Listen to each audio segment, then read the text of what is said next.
My sister crushed on him for years, but she married someone else. Now my family is boycotting my wedding for stealing him. Have you ever had a secret so heavy it felt like it was reshaping your heart? 10 years ago, my sister, Chloe, brought a friend home for Christmas named Ethan. She was obsessed with him, the kind of teenage crush that stays loud for years. I was the quiet one, the sister who stayed in the kitchen to help mom. Ethan walked in to grab a glass of water, and we talked for 5 minutes about a book on the counter. That was it. But in those 5 minutes, something shifted in the air that I spent a decade trying to ignore. For years, I did everything right. Chloe talked about Ethan constantly, but he never asked her out. He was just a ghost in our family circle.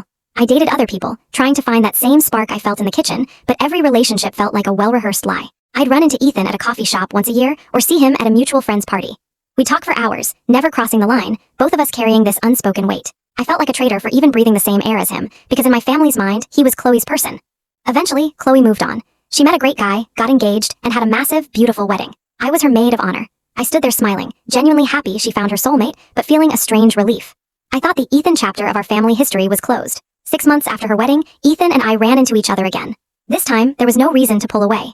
No sister to protect. No guilt to hide behind. We started dating, and for the first time in 10 years, I felt like I was finally standing in the sun. When Ethan proposed, I thought my family would be happy for me. Instead, the moment I shared the news, the room went ice cold. My mother didn't hug me. My father looked at the floor. Chloe, who has been happily married for 2 years, walked out of the room crying. They didn't see a decade of restraint or a beautiful, slow-burning love. They saw a theft. They accused me of being calculated, of waiting in the wings like a predator to steal my sister's leftovers. They called me jealous and pathetic, claiming I had spent my life trying to be her. The boycott was immediate. My mother sent a group text saying no one from the family would attend a wedding built on betrayal. My aunt and cousins followed suit. They didn't want to hear that Chloe had let go of Ethan years ago, or that Ethan had never actually belonged to her. To them, the narrative of this sneaky sister was more satisfying than the truth of a woman who simply stopped lying to herself.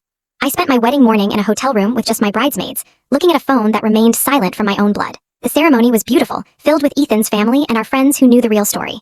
But as I walked down the aisle, the empty front row on the left side felt like a physical wound. I didn't steal a man. I waited 10 years for a love that was always mine, just to be punished for finally claiming it. I'm happy, but I've learned that sometimes, the price of being your authentic self is losing the people who were supposed to love you unconditionally. AITA for marrying the man my sister used to like, even though she's already happily married to someone else.